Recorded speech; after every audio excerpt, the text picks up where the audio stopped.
ओम नमः शिवाय। दोस्तों, स्वागत है हमारे शिववेद YouTube चैनल में आपका। तो दोस्तों, आज के वीडियो में हम आपको बता रहे हैं गरुड़ पुराण का पहला अध्याय। तो कैसे भगवान विष्णु ने गरुड़ देव को बताया पापी मनुष्यों की इस लोक तथा परलोक में होने वाली दुर्गति का वर्णन। 10 गात्र के पिंडदान से यातना देह का निर्माण होता है। तो दोस्तों, वीडियो को लास्ट तक देखिए अगर आप भगवान विष्णु के परम भक्त हैं।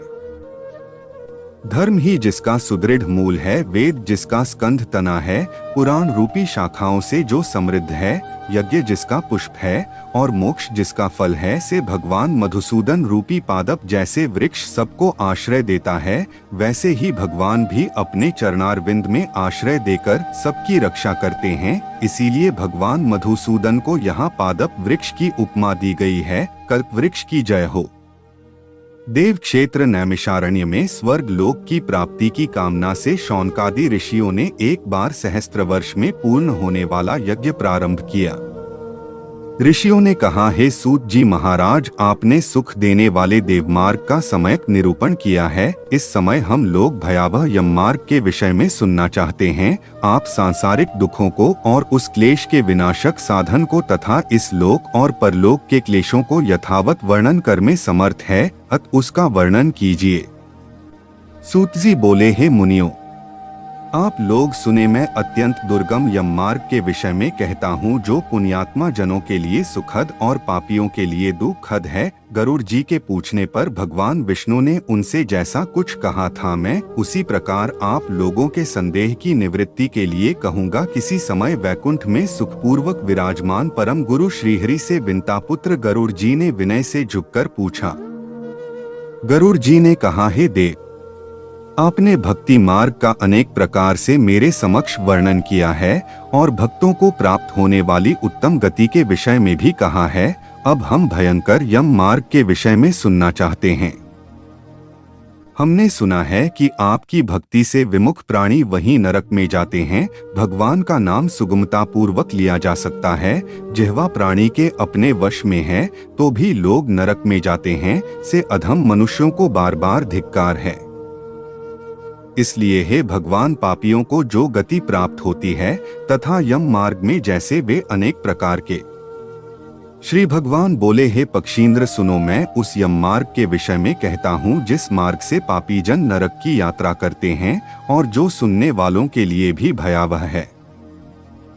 हे ताक्ष्य, जो प्राणी सदा पाप परायण है, दया और धर्म से रहित हैं, जो दुष्ट लोगों की संगति में रहते हैं, सत्शास्त्र और सत्संगति से विमुख है, जो अपने को स्वयं प्रतिष्ठित मानते हैं, अहंकारी हैं तथा धन और मान के मद से चूर हैं, आसुरी शक्ति को प्राप्त हैं तथा दैवी संपत्ति से रहित हैं, जिनका चित्त अनेक विषयों में आसक्त होने से भ्रांत हैं, जो मोह के जाल में फंसे हैं और कामनाओं के भोग में ही लगे हैं, से व्यक्ति अपवित्र नरक में गिरते हैं। जो लोग ज्ञानशील हैं वे परम गति को प्राप्त होते हैं। पापी मनुष्य दुखपूर्वक यम यातना प्राप्त करते हैं। पापियों को इस लोक में जैसे दुख की प्राप्ति होती है और मृत्यु के पश्चात वे जैसी यम यातना को प्राप्त होते हैं, उसे सुनो।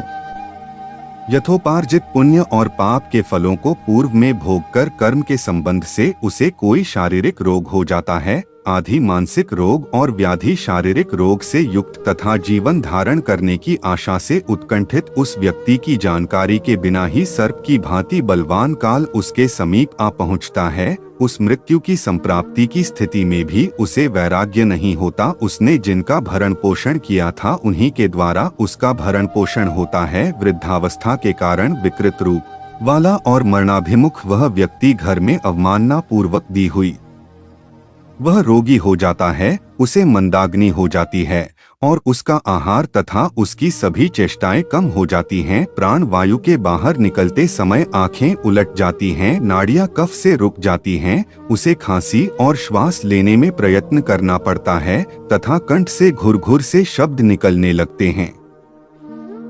चिंतामग्न स्वजनों से घिरा हुआ तथा सोया हुआ वह व्यक्ति कालपाश के वशीभूत होने के कारण बुलाने पर भी नहीं बोलता।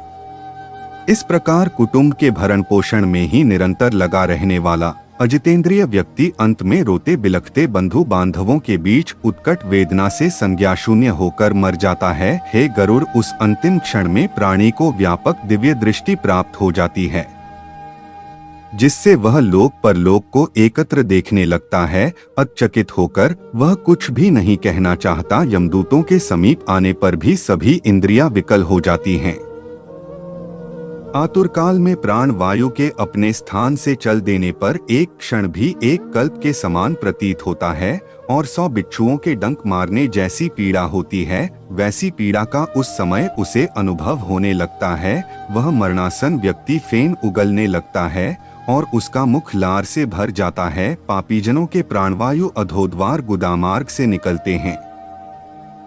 उस समय दोनों हाथों में पाश और दंड धारण किए, नग्न, दांतों को कटकटाते हुए क्रोधपूर्ण नेत्र वाले यम के 2 भयंकर दूत समीप में आते हैं। उनके केश ऊपर की ओर उठे होते हैं, वे कौए के समान काले होते हैं और टेढ़े मुख वाले होते हैं तथा उनके नख आयुध की भांति होते हैं। उन्हें देखकर भयभीत हृदय वाला वह मरणासन्न प्राणी मलमूत्र का विसर्जन करने लगता है। अपने पंच भौतिक शरीर से हाय हाय करते हुए निकलता हुआ तथा यमदूतों के द्वारा पकड़ा हुआ वह अंगुष्ठ मात्र प्रमाण का पुरुष अपने घर को देखता हुआ यमदूतों के द्वारा यातना देह से ढक कर के गले में बलपूर्वक पाशों से बांधकर सुदूर यममार्ग यातना के लिए उसी प्रकार ले जाया जाता है जिस प्रकार राजपुरुष दंडनीय अपराधी को ले जाते हैं। इस प्रकार ले जाए जाते हुए उस जीव को यम के दूत तर्जना करके डराते हैं और नरकों के तीव्र भय का पुन पुन वर्णन करते हैं, सुनाते हैं। यमदूत कहते हैं, रे दुष्ट, शीघ्र चल, तुम यमलोक जाओगे। आज तुम्हें हम सब कुंभीपाक आदि नरकों में शीघ्र ही ले जाएंगे। इस प्रकार यमदूतों की वाणी तथा बंधु बांधवों का रुदन सुनता हुआ वह जीव जोर से हाहाकार करके विलाप करता है और यमदूतों के द्वारा प्रताड़ित किया जाता है। यमदूतों की तर्जनाओं से उसका हृदय विदीर्ण हो जाता है, वह कांपने लगता है। रास्ते में कुत्ते काटते हैं और अपने पापों का स्मरण करता हुआ वह पीड़ित जीव यममार्ग में चलता है। भूख और प्यास से पीड़ित होकर सूर्य दावाग्नि एवं वायु के झोंकों से संतृप्त होते हुए और यमदूतों के द्वारा पीठ पर कोड़े से पीटे जाते हुए उस जीव को तपी हुई बालुका से पूर्ण तथा विश्राम रहित और जल रहित मार्ग पर असमर्थ होते हुए भी बड़ी कठिनाई से चलना पड़ता है। थककर जगह गिरता और मूर्छित होता हुआ वह पुनः उठकर पापीजनों की भांति अंधकारपूर्ण यमलोक में ले जाया जाता है।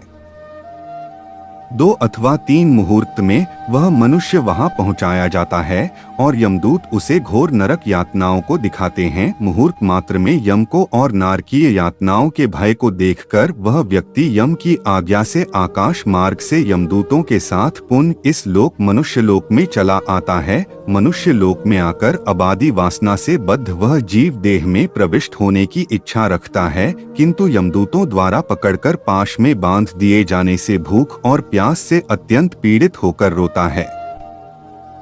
हे ताक्ष्य, वह पातकी प्राणी पुत्रों से दिए हुए पिंड तथा आतुर काल में दिए हुए दान को प्राप्त करता है तो भी उस नास्तिक को तृप्ति नहीं होती। पुत्रादि के द्वारा पापियों के उद्देश्य से किए गए श्राद्ध, दान तथा जलांजलि उनके पास ठहरती नहीं। अत पिंडदान का भोग करने पर भी वे क्षुधा से व्याकुल होकर यम मार्ग में जाते हैं।